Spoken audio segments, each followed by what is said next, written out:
over the waves of the radio.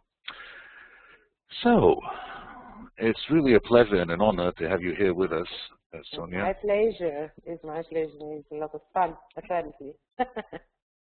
Okay, so first of all, when is the moment, if there is such a moment, when somebody wakes up and decides, hey, not a bad idea, I'm going to be a singer?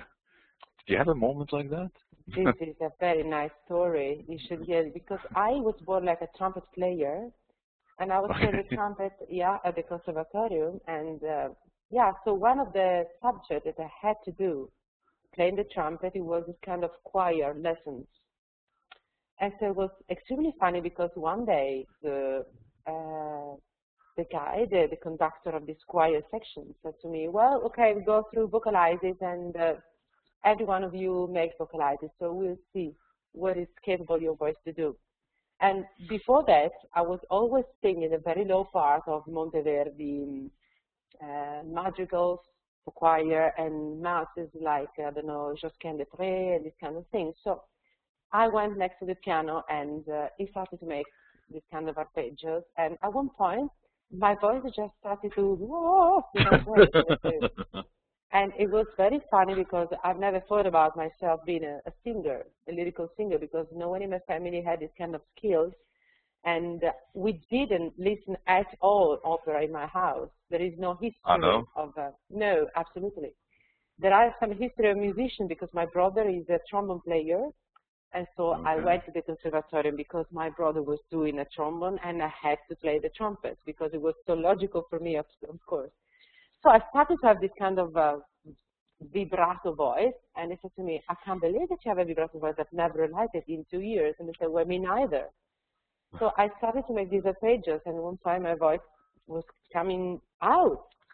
And I remember that I was looking at the ceiling of this room that I completely remember exactly, and I felt, what's going on with me?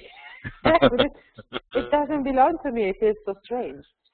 And that is the very moment in which my teacher looked in my eyes and said to me, you should be a singer. And I said, no way. I mean, I don't like this word. It's very weird. It's strange fellows, strange people there.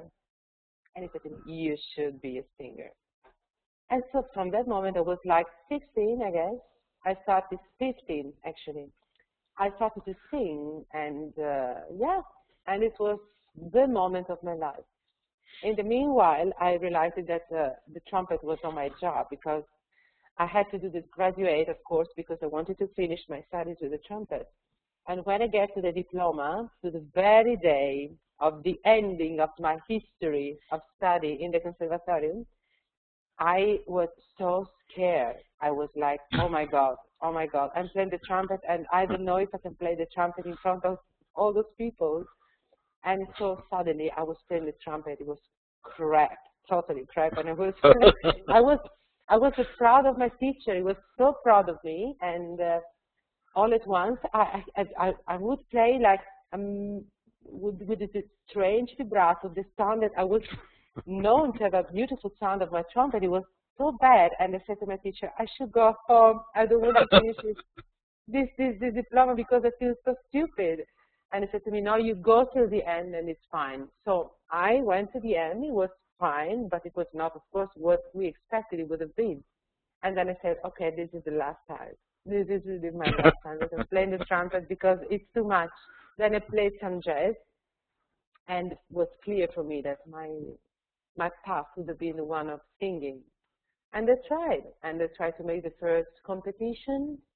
And immediately I won them. It was very weird because, I mean, I knew music because I could play trumpet, so I could really read very much and fast music. So I started my first competition when I was really 18, when it was allowed.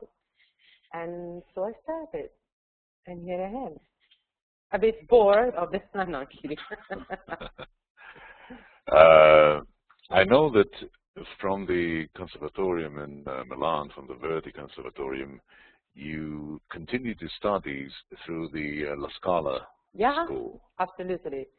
I started to study. I did a competition for the reopening of the Scala school, It was Mm-hmm. at the time, it was amazing, and I said I want to do that, and so I won the competition and I started to study there, and it was pretty, how to say, a training. It was quite something because I saw a lot of singers that they made a big career and a big repertoire, and I was on stage, and it was literally through on stage at 23-year old. They said to me the day before one Barbiere di Sevilla, I was the cover of Sonia Ganassi and Jennifer Larmore, just understudy, let's say, Rosina, and they said to me, tomorrow you sing. And I said, what?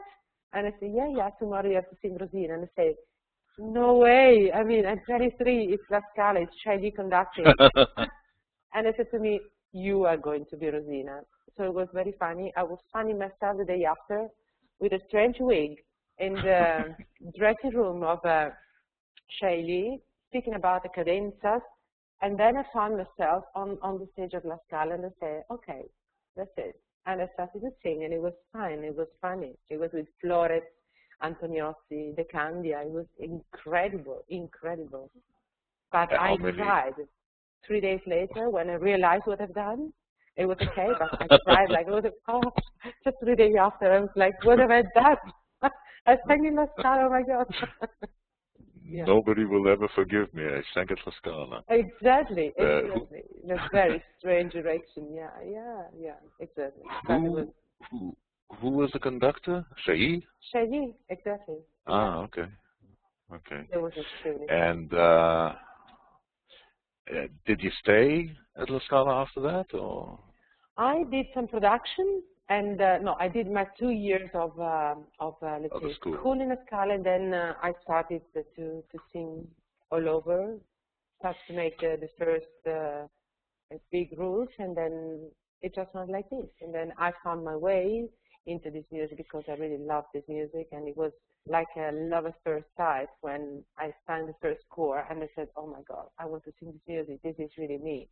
And so I started to build up my work, and I was like this, and it worked. How did you find yourself in the world of the baroque? I mean, it's not exactly easy to get into that world because of the way that the timbre of the voice wants to sound. It's not enough to have a beautiful voice. What brought you to the? Good evening, Professor Agassi. Welcome. Good evening. I'm sorry. Good evening. It's just my fault. Good evening. Good evening. I'm delighted to speak with you. Oh, me too. I have to put the screen so I can say. So who brought me there actually was very funny because it happened that in La Scala they decided to do with Ravenna Festival an opera by Sarti. There was this Giulio Sabino, and there were 3 mezzo rules in this opera. And of course, they first asked me to sing the smallest one, of course. Then I don't know why the one that he has to cover the second smallest role of alto. They said also no, so they asked me, well, you should sing the second smaller role, and I said okay. And then at one point the principal said, I don't want to sing it, and I said, well, I'm going to sing it then. And Ottavio Dantone wanted really, he gave me full like a carte blanche, and he said to me, I trust that you can do that. And actually, it was the best route for me because it was very, very low. It was written pretty low. And I started to make rehearsal. And he said to me, you don't worry. I know that you can do. This was Ottavio Dantone. That is my mentor. That is an amazing conductor. I really love him. He's amazing. And all the time that I work with him is great. And he said to me, I will teach you. I want to teach you. And so he taught me a lot of things. And that's it, that I fell in love with his repertoire. It was his first opera on conducting on stage, and my first opera, like, yeah, absolutely. So it was like a baptism, I would say. We were baptized together. Yes, okay. Yeah, and it was nice. It was the first time, and yeah, it was nice. I just want to show, I think I have a little picture from that performance. Oh my God, I was too young. Here we are. Here we are. Here is Sonia at 23, wasn't it?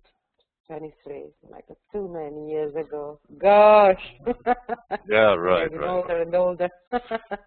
I just want you all to know that Sonia is just turned 75, although she looks fantastic for her age. Well, this is the Botox, you see, it works. Yeah. I would like, first of all, to see that we are going again through the music, because otherwise we won't be able to hear it. But before that, let's go back a little bit to the world of, we'll go back to full screen so that we have a better feeling of everybody. Yeah. The world of baroque music, where il bel canto is a very strange concept, because most people, when they hear the word musica baroque, or they hear the madrigals and all that, they're waiting to hear those very soft, angelic kind of voices. And here comes somebody with a lot of energy and a lot of human vibration. And you know, some of your critics used to call your voice mustachioed. It's as if your voice had a moustache. Oh my God. Yeah. Yeah, and that's why a lot of people, they think that I'm a man. When I'm on stage, then they see me, that was you, and I say, yeah, you're a woman, and I say, yeah, I have a red lipstick, I'm a woman. My God. I think it's time to tell everybody the truth. You are a woman. You are a mother. I'm a mother of an amazing little boy that is singing better than me, I must say. And he's screaming louder than me, that's for sure. Yeah, it's very weird, because I am used so much to sing masculine male parts, that now, when the last time that it happened to me to be a woman on stage, disguised as a man, but at the beginning of the opera in its verses that I did in Houston, I had to work on stage pretending to be a woman disguised as a man. And I work on stage, of course, like I work on stage when I'm Orlando, Rinaldo, or Cesare. And the director, he stopped me and said, "Are you aware that you're a woman?" And I said, "Oh gosh, you're right, I'm sorry."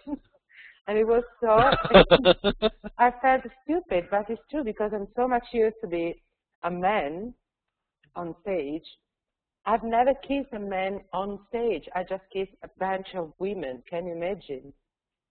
I can, yes, I can. I don't know about you, but I can, actually, yeah. It's incredible. So I don't know, when I see tenors kissing soprano, soprano kissing baritone, and mezzo kissing bass, I say, why do I have to kiss all the time a soprano? This is not fair. But it's weird like this, so that's nice. Anyway. Did you ever have the chance to sing, oh, sorry about that. No problem. Did you ever have the chance to sing the Così fan tutti, or no, because the Dorabella is Nozze di Figaro? Nozze di Figaro sang one time, very long time ago, Marcellina. Of course. Yeah, but you know, Cherubino and Dorabella was the rules that they asked me the most when I was younger, and I've tried hard to study these rules, but the range is so high that it was frustrating, because I couldn't keep the voice. I would have sang like Azucena, like this, and I said, no, this is not possible. And I went to the Foniata, that is also another mentor of mine, that is Franco Fussi in Ravenna. I love this guy. And I went there, and it was like 23, and I said to him, why can I want to sing Cherubino, and I feel very strange when I have to sing in this range. And I said, my dear, you shouldn't do that, because you are practically, you're a photography of an alto. Your larynx, your chords, So why should you do that? And I said, okay, then it's not just me, but it's my chord, and so I have a good excuse.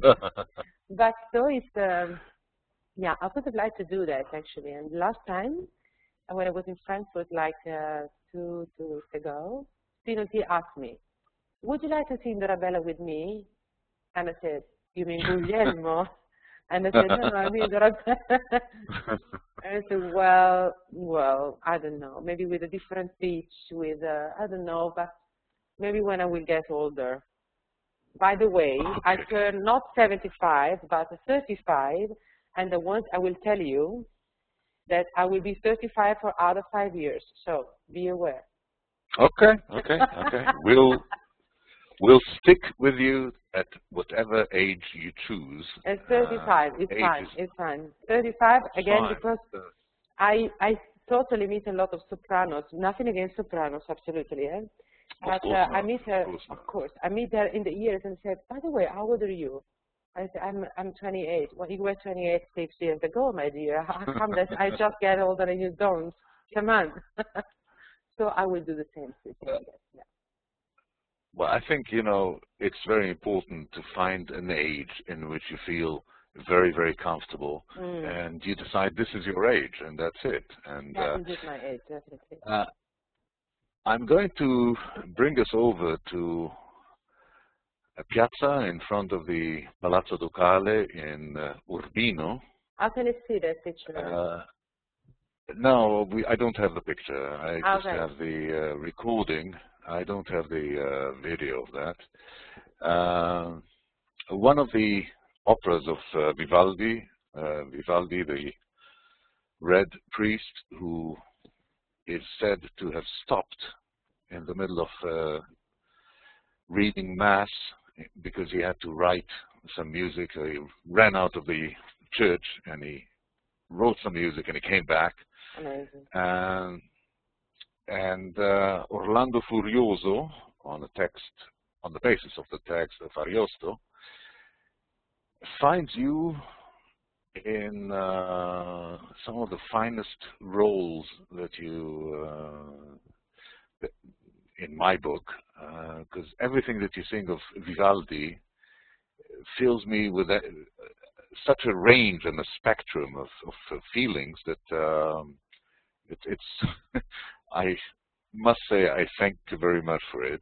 Tell us a little bit about that evening that you had in Urbino with Orlando.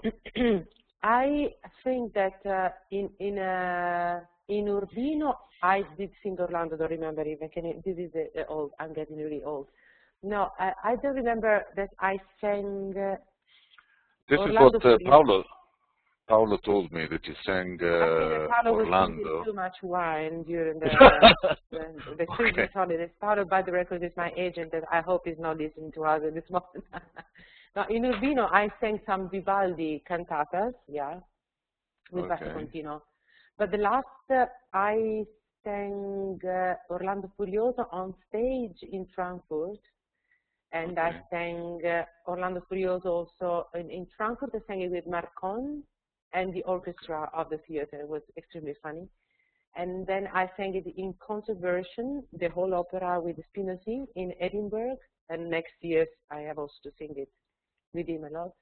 And also I sang just the aria with the Giardino Armonico in this concert that we did in Krakow in direct. But I must tell you that the first time that I did it on stage, it was extremely funny because we had this contest with the director, and the stage director was younger than me. I can't believe it. And he was looking at me with messy hair, even messier than mine, was looking at me and he said, and he didn't speak. And I looked at him and I said, tell me something about your Orlando. And I said, let me see. Let me see what you can do, he said to me. And I said, well, I can sing. So I started to walk on stage and singing, and he said, okay, got you. So from that moment, I was transforming in a sort of Elvis Presley, you should have seen it, with a hair like this, with a lot of gel. I had some ravens.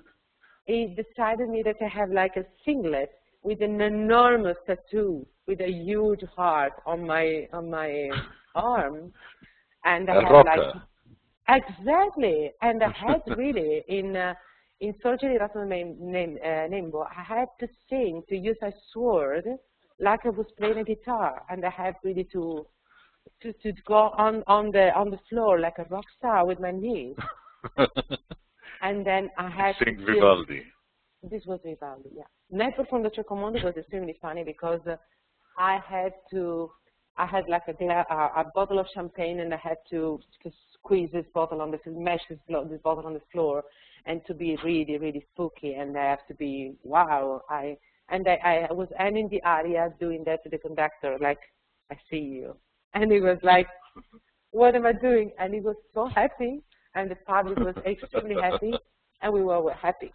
In the second aria, Troppo Fiero, I had to shave myself. Can you imagine? I had to put and I had to shave myself with a sword. It was extremely funny.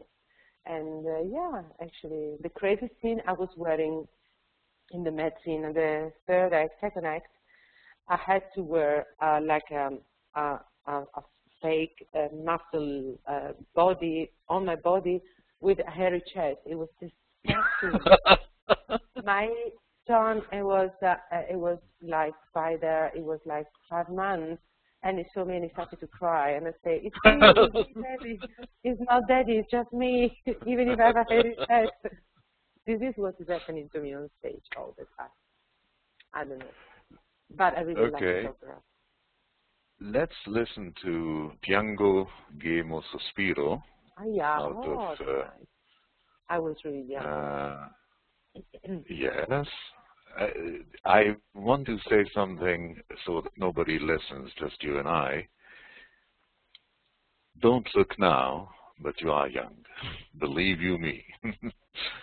So I would like everybody now to please mute your microphones so that we can listen to it as well as we can.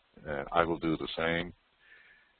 From Antonini, Vivaldi, Piango, Gemo, Sospiro, and we're listening now to the voice of Sonia Prina.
Brava. It was very, very, very moving and I was beautiful. so young. I can see that I was extremely young. Oh my God, yeah. The voice was there. That's The nice. voice was there. You know that I think I listened to these things once, and I'm talking about at least 5 years ago, so it's the first time after 5 years that I listened to that, and it's quite something. A lot of things that come in my mind.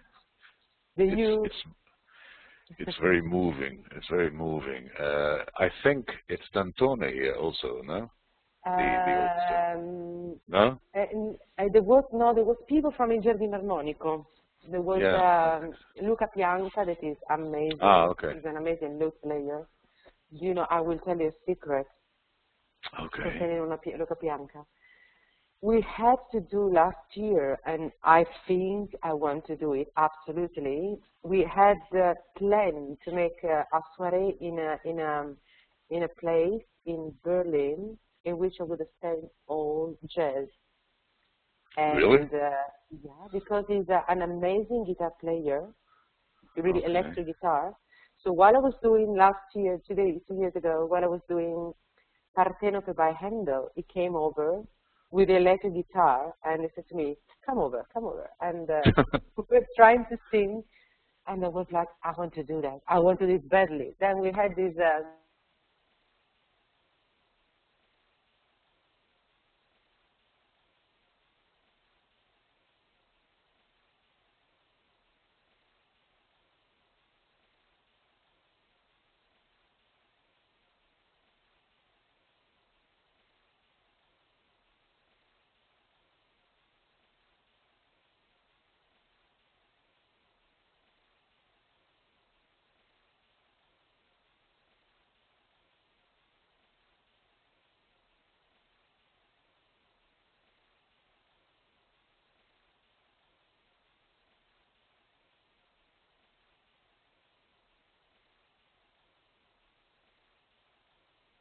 place, but Matteo came exactly in this moment, so I couldn't do that. But I'm gonna do that because it is also one of my dreams for the future. Singing something else. To sing any kind of music in particular, or soul just music, the idea? Jazz, soul, jazz, and pop music, but rebuild it up for me and rearranged. And yeah, I mean, I think it's so. I was saying something that is extremely strange, but somehow, you know, when I sing Handel, especially, but also Vivaldi, but Handel, I have the feeling that I need to dance. It's incredible. Like I've been in a disco. I really want to. Well, if you listen to Empio Di Rotto say, the orchestra is so incredibly, the refrain of the orchestra is so rock, and I want to do that. I said, well, I want to do it badly. So sometimes just on stage, they say to me, you let me, and because I just want to, the body has to go somehow, and maybe also doing something like, I think it's so, there is something that made me think that there is a very modern key of this music, this baroque music, yeah, so you never know. Life, well, as you is full of surprises, so.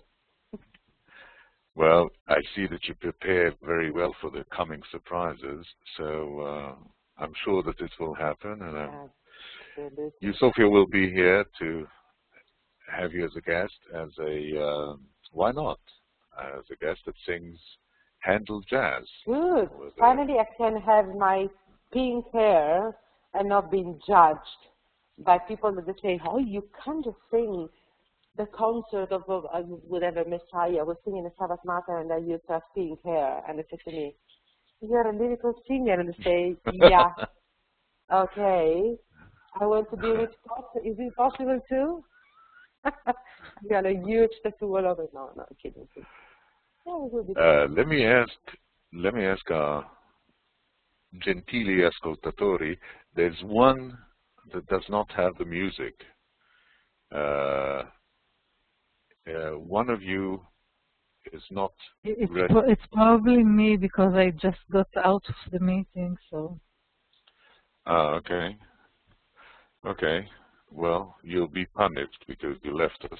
And we're going to test a little bit about the Longemala, Sonia. I think this is from Cracovia. Cracovia, this was Antone. And then you can really feel what I feel like when I say that I sometimes I want badly to dance. Okay. So, ladies and gentlemen, I would please ask you to change your shoes, put on your dancing shoes, the red dancing shoes, and let's have a go at Longemala.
That was fun. Yes, I want to prepare everybody that this is one of the longest applause ever in the history of music. So I'm just going to give you a little... It go was ahead. nice, yeah. I love the Cracovia audiences. They're really amazing, and they're so warm, despite of the weather that is always extremely cold in Easter time. It's impressive. This is what I mean, that I want to dance. You know, that when you have to sing Rongemala, you should be pretty standing. And, I have the feeling that I want to dance absolutely, and I cannot. No, stabat mater. Mater che balla. Mater che balla. Can be. I think we're going to write a song like that. Please do Let me it. ask you something. Okay. Let me ask you something a little bit outside of the main road, if I may say so. What is music for you as a listener? What does music do to you? Do you choose a certain music to wake up to? Do you choose a certain music to think by? Do you choose a certain music to go to sleep with? Music. I'll shut up. It's up to you.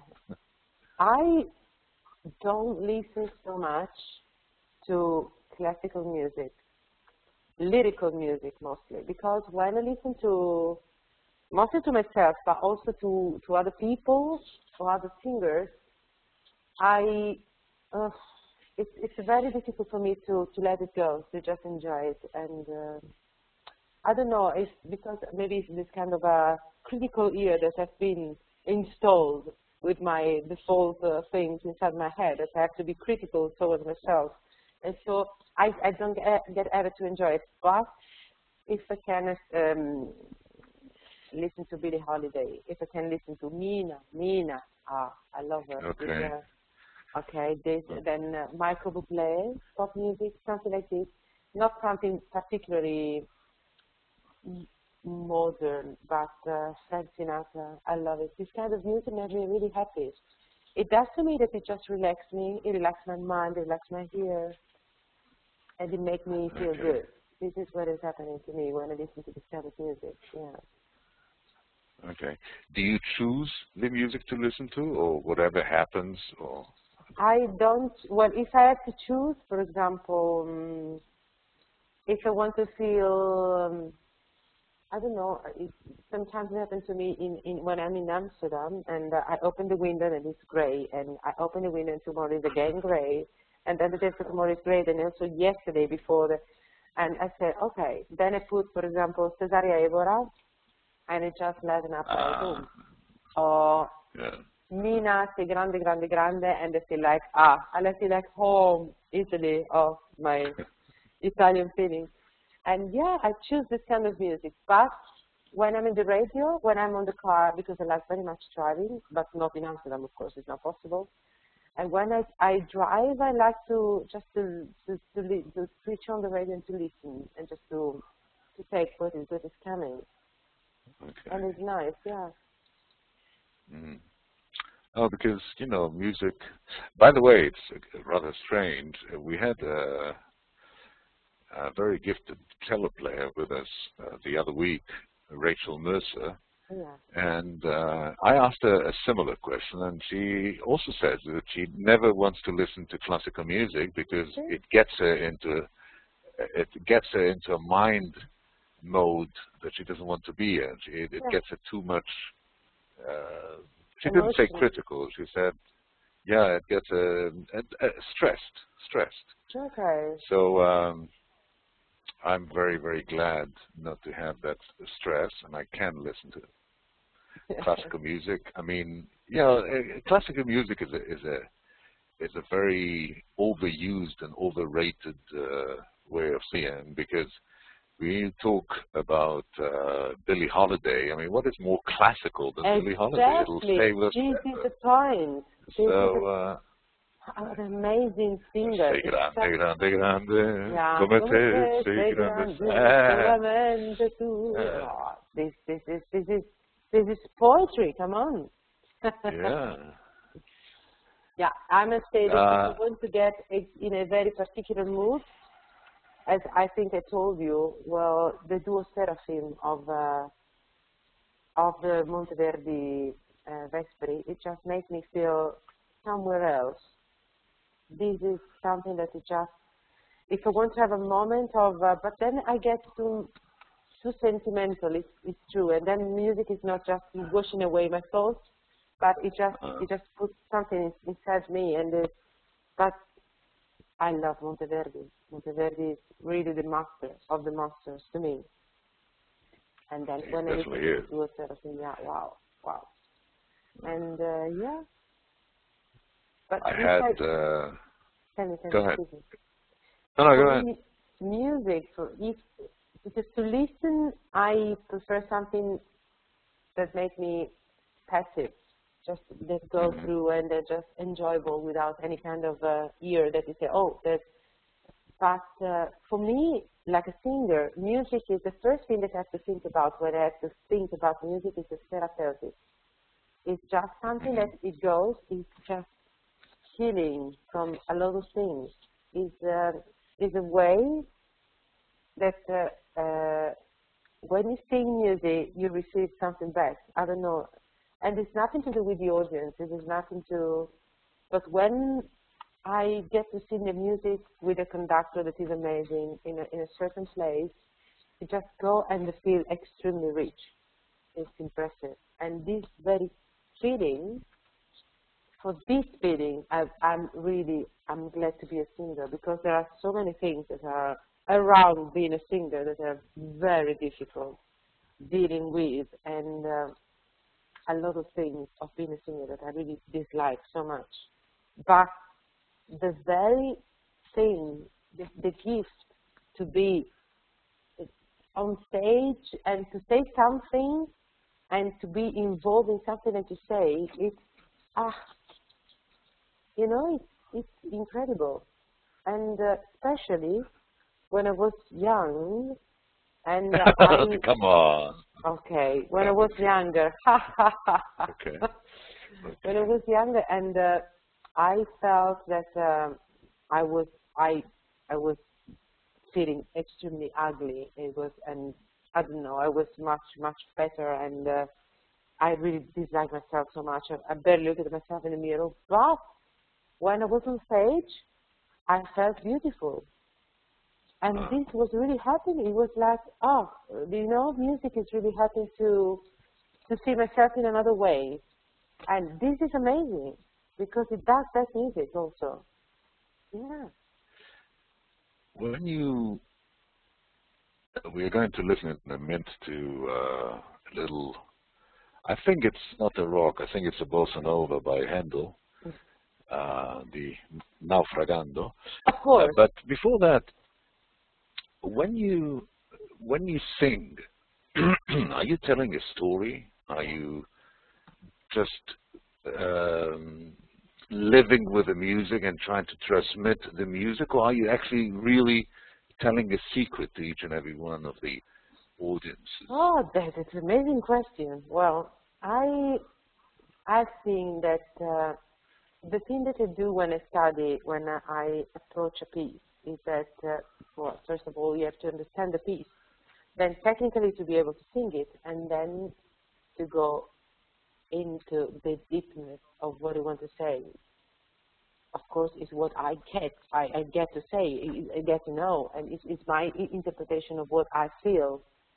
And for me, the thing that I want to do when I'm singing is that I want to tell you something. I want to tell you what I felt while observing this piece.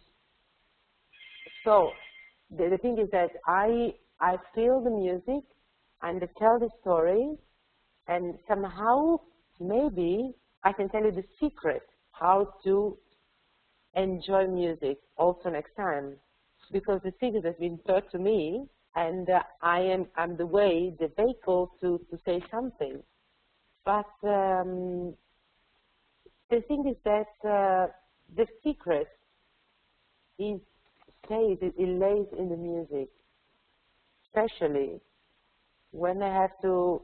This has happened to me very much often. extremely, a lot of time with Monteverdi. Monteverdi, when he writes something, when he writes a score, when I have to sing Lamento di Penelope or Ottone, and I look at the score, and a lot of time I have to cry.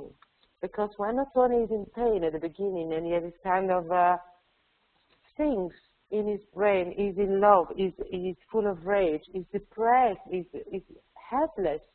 And Monteverdi writes everything down with the chords in the basso continuo, and they feel that way, and they want the people to feel that way. So a lot of time when I was studying, and when at the end I did this kind of thing, I was really in tears. I was like, oh, but not because I was singing well or bad. It doesn't matter, because I felt the way maybe it was feeling someone centuries ago while writing. And that is happening also when I listen to someone else.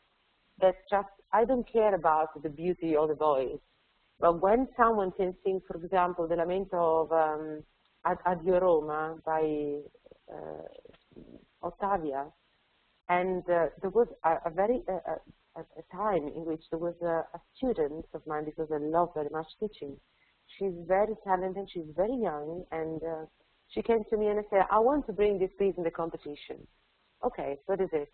The Lamento of Addio Roma by Ottavia. And I said, you sure? I was immediately, you sure that you want to bring this piece? And said, yeah, I want to try. Okay. The day after she had the competition, and it was in Innsbruck. I said, come here. So she sent me the piece, and I was like, okay, now you send me the notes. It's correct. Now sing me Ottavia. And she was trying to sing it again. And I said to her, well, you're not catching what is written there. Look, you just have to read what is written there. And she was shouting. She was intimate, and she was crying without crying, and she was whispering. And at the end of the piece, she's 26 years old. And the other piece, I was completely in tears. I say, oh, thank you. This is what I want to, it's just, I want to live for this, because I want to listen to that. I want the people to understand the little secret that is underneath, and to be able to say it. This is amazing. Yeah. I can't hear you. I mute myself because I started hearing a lot of echoes. I unmute myself now. There are many more questions that I really wanted to ask you, but let's get ourselves underwater. Let's sink deep with Naufragando of Handel. Anything in particular? I think this is also live from Graz, if I'm not mistaken. Oh, a lot of ages ago again. Oh my God, you want me to feel that I'm really old this night? Oh my God. Yeah. This is but there is a newer version that is a bit more mature, but that was amazing because it was Giardino Armonico, and it was a great experience. Yeah, good. Okay. By the way, a little advertisement to Sonia and to U-Sophia. You can buy most of, if not all, probably all of Sonia's records through the site of U-Sophia, where you have a little carousel that turns around and you can choose I chose the Amazon store in France. I don't know why, but they seem to have most of your records. And wow. The English one has less. Yeah, the French one has most of them. So we also have the newer version of the Handel Resurrection. So let's listen to the Resurrection, Naufragando.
This was a very, yeah, it was a very precise musical rendition of the Risurrezione. I must tell you that now that I listen to it, I found myself a bit too much polite. Nowadays, I would be much more, yeah. Going out to give it.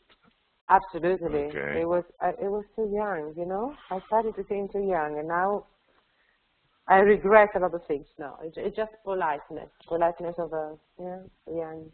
Yeah, I would have gone for it before. It's only when you get to be really a little bit older that you can say, like Edith Piaf, non, rien de rien, and you'll regret nothing. Exactly. But anyhow, I think it must be quite an experience to listen to yourself in a completely different atmosphere. It's a place where you're not there anymore, and for us, for the audience, we can listen, be critical, to compare one rendition to the other. But to you, it's a part of you. It comes back like memories. It's like so much. It's like, you know, you open a book of pictures. It's very weird because I open the book of pictures when I listen to music. I can see a picture of my life, of what I was doing in that very moment, and particular. I don't like so much to listen to myself. I'm not this kind of a freak singer that they say, oh, listen to the iPod of what I did in. No, I'm not this kind of. Because every time that I listen to myself, as I told you before, I feel a lot of things that I would have done differently, and I don't enjoy myself so much. I hope that the public does, because if I would have been the public, listening to myself, it would have been so boring. And I say, okay, bye. Well, but that's the good thing about being on one side of the microphone and being on the other side of the CD or in the audience. Yeah. We're going now to be with Ottone in Villa. Ah. I think it's your last CD, isn't it? It's my last. Your latest. And I your latest. Sorry, not your last. Your latest. This I really love it because it was. Giovanni Antonini is a genius, an absolute genius, and he's very much. I remember the rehearsal. He was asking me to come in between the performances of Frankfurt. We have to make a recit section. And I said to him, a recit section? I said, yeah, because I know that you're Italian, but I want really to go through, we have to do a CD. He wants to be a bit grungy sometimes. Giovanni Antonini wants to be like a big bear and being whoa, whoa, whoa. And it's very nice, absolutely, but I really love him. It's incredible. But every time he does something, he does a masterpiece. And it's in a day of 24 hours, when you rehearse with him, most likely 22 hours is like, no, I dislike it, I don't want it. 2 hours, it just happened a miracle. And you say, oh, I'm grateful to be here. For the last 22 hours, you have to go to analysis, to the psychiatrist, to the section, because then you say, what do I do? I want to sing, I want to be a singer. But the other 2 hours, you feel the joy of being with him. And this was a product of well, it was really starting it was maybe one of the first opera of Vivaldi that he was recording complete. And we did also on stage, we had a lot of fun, and I really liked the way we were working this.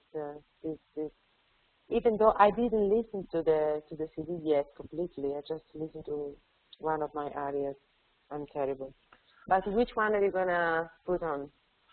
Well, we're going to Atto Primo. We're going to have the aria Trema Pur. Oh, from this is my favorite one. From the first act, scene number 7, and we'll listen to Sonia Prina. La prima di Prina. Okay.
the magic of Vivaldi, Oh, this is great. and there's so much magic in the way that the music comes together. It's for me, when I listen to it again and again and again, it's like I have the feeling like it's a fountain, and there's water coming out, and all of a sudden there's from somewhere there comes a herd of, I don't know, of different animals to drink out of that, and then all of a sudden you don't see the water, and you think, Amazing. well, maybe the water is gone. All of a sudden it comes back, and it's up, and it's running, and it's fantastic. This is a very nice area. I really fell in love with this area immediately when I saw it, because I like so much the contrast, and Antonini does it so well between the thing that this kind of a feeling of being an emperor and being determined to say, okay, what the sonata, blah blah blah. Oh, because I love my little one, Leonilla, I love her, and so this kind of private moment and the beauty of and Antonini, I think, is really amazing. And you know, it's funny because it's the first time that I hear this one, and I can hear the of Antonini all the time that he wants to the inch. It's so great, and I'm glad that it's on the CD, because it feels really what he's doing, because it puts so much energy that at the end of the performance, all the time it's like 2 kilos less. He is very lucky, of course, because I never get a sweat, but I don't lose any weight, so it's just freezing off. But yeah, it's just he gives so much energy. This guy, it's impressive. Yeah. It is well. It's a lovely piece of music. Yeah. Vivaldi did have the. Actually, it's not one of the better known pieces. Vivaldi had a lot of lost arias that were found only about 20 years ago, I think. Huh? Yeah. And now they're restoring the whole thing. They want to make a lot of recording, and they're trying to do all the integrale of Vivaldi, the whole work, to put it on CD. So it's very interesting because you can find so many in this opera. I was seeing in this Come l'Onda, that is exactly taken from this opera and put it in the Orlando Furioso in one area of Ruggero, Come l'Onda. It's exactly the same text and the same music. So it was like recycling itself. Clever. Okay. So why don't we listen to Come l'Onda? Yeah, nice. Again from Ottone in Villa.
Come l'onda, like the waves of the sea. Well, I'm going to prepare now the surprise for you. You're not going to know what it's all about. But Oh in my a minute we'll see. God! Okay, I'm not going to tell you what it's all about. Sonia, something that is always kind of making me wonder, you know, I have quite a lot of friends that are performers, musicians, singers, actors, etc., etc. And, you know, I meet them before they go on stage, and I meet them after they come off the stage. And there's always a kind of a tension before they know that they're about to go on stage. What is it that you do in order to prepare yourself to be on stage? What goes over in your mind? First of all, I have to drink a lot of coffee because the thing that is happening to me when I have to go on stage, instead of having this kind of, oh my God, I have to go to stage, I you feel go like to sleep. I feel extremely sleepy. I feel like, oh my God, I have to sing, how can I do? This is my way to go. The adrenaline is just the body. Yesterday I was speaking with the soprano of the Messiah yesterday night, and she said to me the same. We were just me and this other Sonia. We were like, oh, we have to sing 3 hours of music. I can't do that. Then, it comes. So I always drink a liter of coffee. So what is happening is that before the performance, if you ever meet me, I feel like, okay, yeah, we have to make the premiere, it's fine. Yeah, and then I have to go to the makeup, and I always ask to the lady of the makeup, can you please rush because I'm getting asleep under the thing of making up. And so for this reason, after the performance, I'm like, okay, now, and now. And so it takes me 2 hours before going to bed. So it's like this, because then the adrenaline is like working. But yeah, to prepare myself, I basically go for a walk. I need to breathe, to not to be all the time in bed, because then I can't get out of the bed basically. So I have to do this. I have to work, maybe some shopping, maybe, yeah, and then then I rest a bit, or I see some movies on the television. Now this is the moment of I'm completely in love with Grey's Anatomy, so I'm just freaking out and I have to see episodes of Grey's Anatomy. And I was contaminated by a soprano in this Orlando opera by Handel. She said to me, you should try this Grey's Anatomy, and I said, okay. We were in Lille, you know. In Lille, there is just food and food, and so we said, okay, I can't. Food is well, I'm on a diet, so I have to be careful with food. I said, okay, why not Grey's Anatomy? And so that's it. So before a performance nowadays, I just look at one episode, and maybe I have a little nap, and then a bunch of coffee, and then nice. And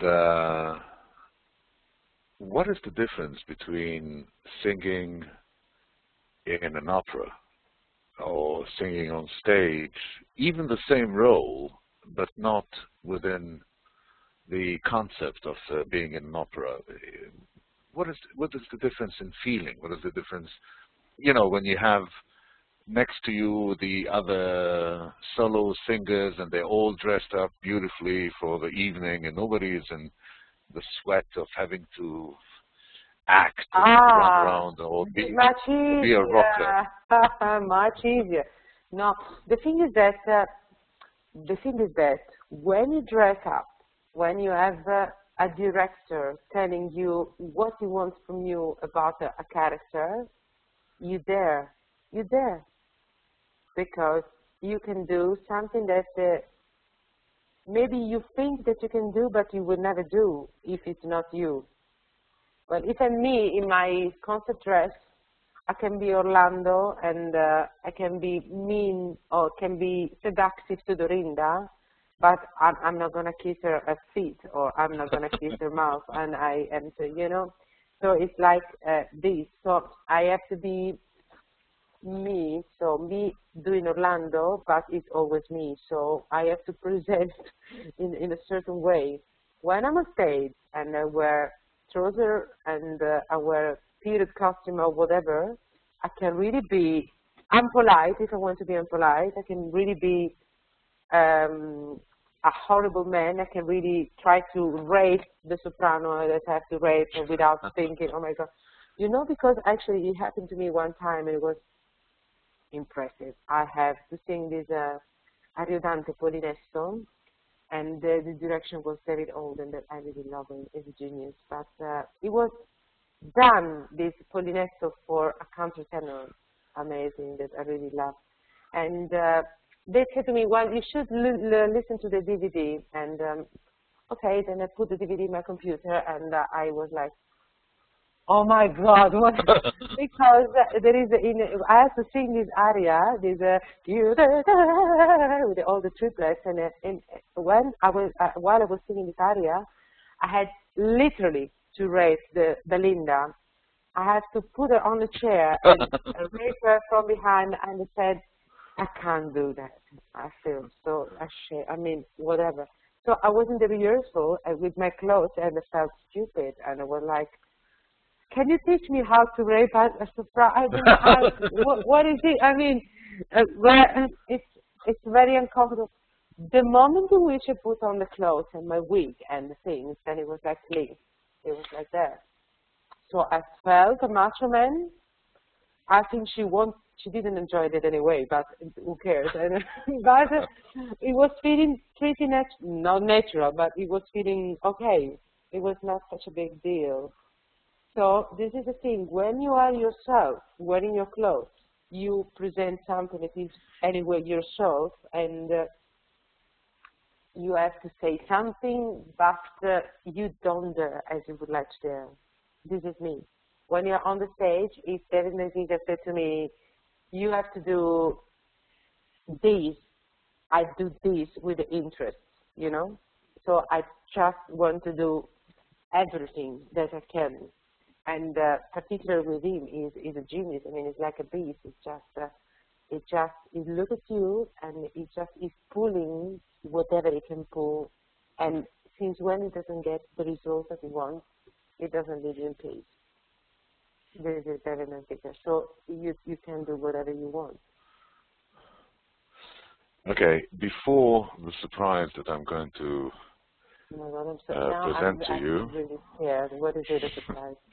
Me in underwear, no, don't do that. I'm terrible. It's a no. I think we're all going to enjoy it.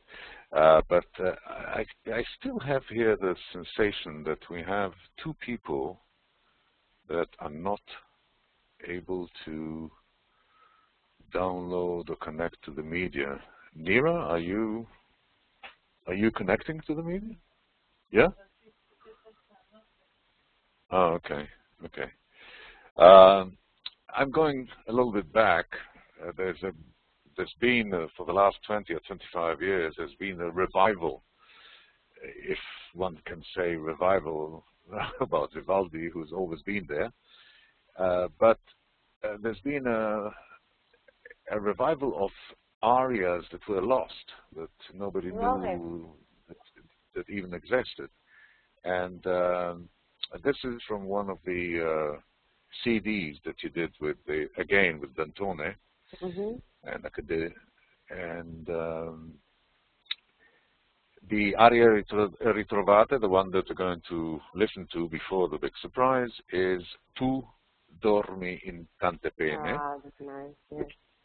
Which again is, on one hand, if you listen to the text, if you read the text, it's romantic and everything else, but it's very, very sad. And then you all of a sudden, you know, the sky opens up and those incredible sounds of Vivaldi come out, and it's difficult to be, you know, to be in the mood of being sad. It's so engulfing, it's encompassing. How was it to? This is all in the studio, right? Yeah.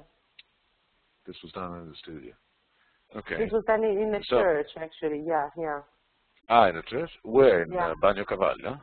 No, it was in Santa Apollinaria in San Vitale, sorry, in San in Vitale. Ravenna. Yeah. It was Okay. very nice experience. Yeah. Okay, so let's listen to Tu dormi in tante pene. Okay.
That was Tu dormi tante bene.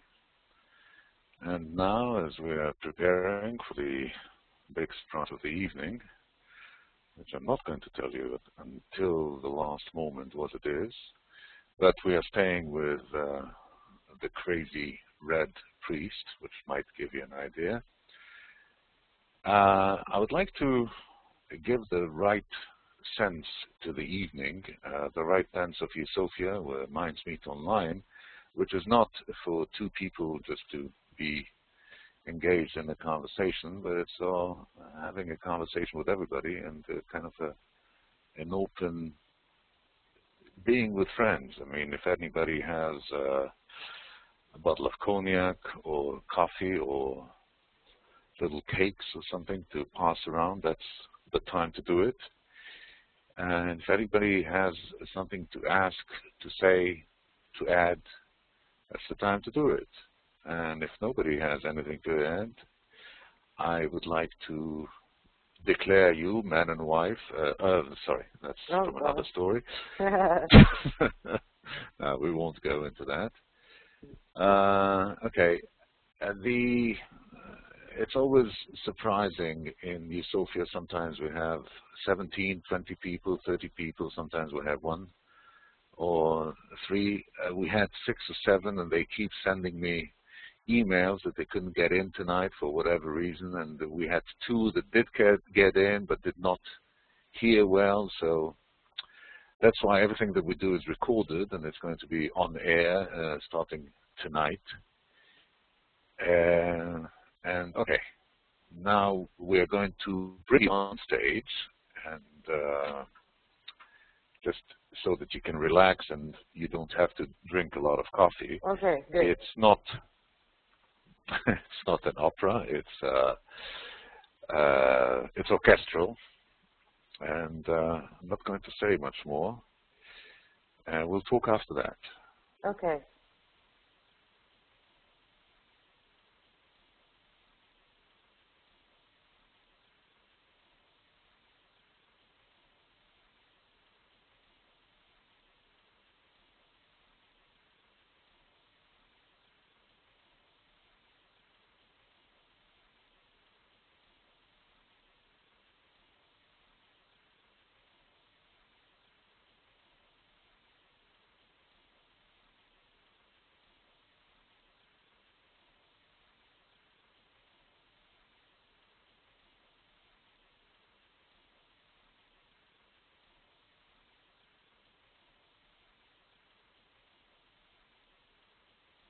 Cannot hear, Sonia?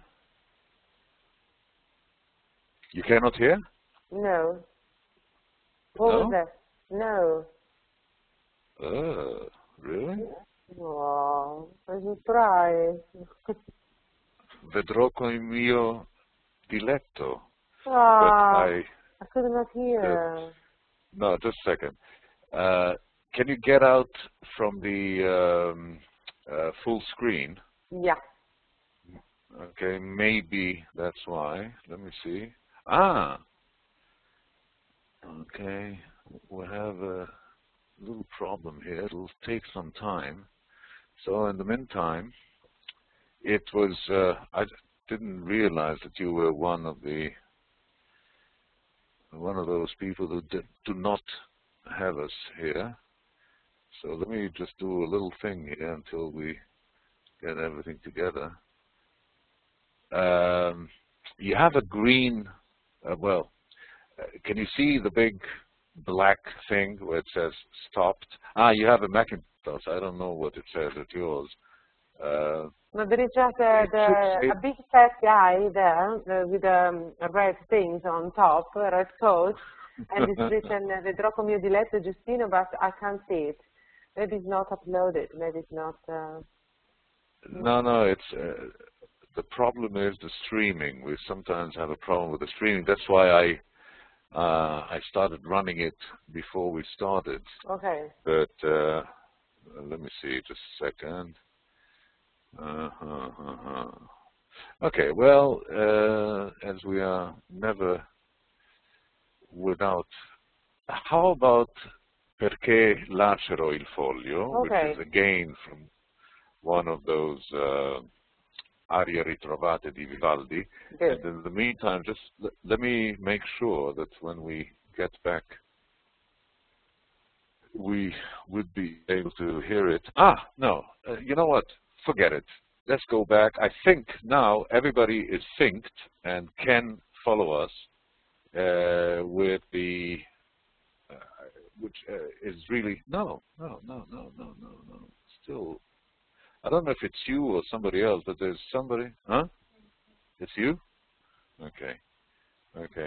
Well, let me try, because it's such a beautiful piece, and we didn't see you on stage yet, so we're going to see you, try to see you in Vedrò con mio diletto, good, where you sing the part of Giustino, Vivaldi, and this is live on stage as it was transmitted by Mezzo. Yeah.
Too many problems with streaming.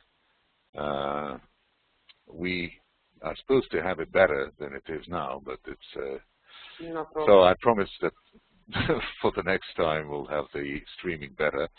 And just to get us back to Tu dormi in tante pene, which we were about to hear before, but now let's get to Perché lacero il foglio. I'm going to have a very dire session with our technical people, promise that everything is going to be fine. Here again we are with Vivaldi and with one of the lost arias, or as it's called on the CD, L'arie ritrovate. And as we have a lot of silence from our friends here in the little party that we are holding on our Salon Online, is Professor Agassi wants to say something, or it's just moving your arms? Anyhow. So I would say let's listen to Perché lacero il foglio.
It's another little piece of rock. Let's unmute you. Yeah, right. It's all the champagne is flooding and going all over the place. Yeah. There's so much joy here. Sonia, I would go on and do Christmas together, but I understand that on the 22nd you have a performance in Milan. In Milan, yeah, another Messiah, of course. Mm-hmm. Yeah. And we had a very interesting point of view of seeing Sonia that you never hear. We are used to see Sonia running all over the stage, raping young ladies, and actually we saw a mother. We saw a human being. We saw somebody who is normally put into a little drawer before you can go on stage and be all the roles of the mustachioed oh my God. Kings and suffering princes, etc. And at least for me, it was really an outstanding experience. I would like to, first of all, thank you very much for being here with us tonight, and thank everybody else for being with us. It's been a great pleasure and great fun. That's good. And we're going to do it again, and next time we're hopefully we'll have the hundreds and hundreds of people to. The thing is not so many people or little people. What I would like really to do is to try and succeed in breaking the wall of silence. It's I don't want this to become as if it's a frontal experience of two people talking and all the others kind of taking it in. But it'll come with time. I think U-Sophia is very young. Cornelia. Go ahead. Come on, Cornelia. I think I can't unmute myself. You cannot? I have unmuted you. Just a second. Hear me now? Now, yes, we can hear you. Oh, so... don't do anything. I'll unmute you, okay? Okay. No, I don't have questions because I counted down all the hours until today. And this morning, I was thinking, I'm going to ask something, Sonia, I'm going to ask something.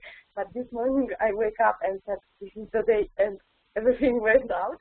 And I just wanted to thank, for this wonderful night and for this wonderful evening. And I just hope you're going to be here again. Yeah, we'd have to organize something more, yeah. And I wanted to thank you for supporting me so much. You were so sweet. It's incredible. Oh, I don't get to go so much on Facebook because between the singing and when I don't sing, the little prince of my life, my little one, is just observing whatever. So, but when I go on Facebook and I see you, it's always a joy. So I'm really looking forward to meet you next year. I will write you down the date and we have to fix an appointment. And good food also. Okay. Yeah. Thank you, Cornelia. Okay. Thank you for all you do. All the performances of Sonia and all the coming CDs and everything that she's doing, we will not include what you are doing singing with Matteo, at least not until he's... and this is the masterpiece. Yeah. This is the masterpiece, and I don't think that it's really for everybody. I mean, we have to really train. We have to train the public for at least 10 years until they'll be ready for. I suspect that it's going to be a countertenor. I really don't know. Okay.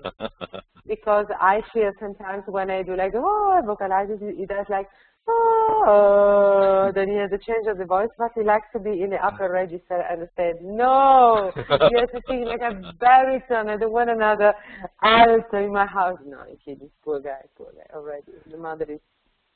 Well, but you sing on voce di petto. I mean, you hardly ever use... I try to sing in the... It's funny because at the moment I do lower than him, an octave lower, and he tries... But sometimes when he wants to be really pushy, he says, oh, with a very low voice. He says, Mama, with a very low voice. But then when he wants to sing, he's like, oh. Poor guy. I will teach him well. Yeah, okay. Speaking okay, of whom, so thank you. I will go to kiss him before he goes to bed. This is the best moment of the day of a mom. I'm jealous. I'm jealous for a lot of things. I'm jealous for the fact that you can kiss a young boy. Oh, yeah. All my children are all over the world and they're not so young. So oh, no. if I try to kiss them, they look at me and say, "Papa." Papi, oh, please. There will be a time for me. No. There will be a time also for me. But then that's why I want to yeah. enjoy when I go home, even if I'm exhausted from the rehearsal. I need to kiss my baby because it's the very moment, and there will be a moment in which he says, "Mama, stop it, stop it." So now that it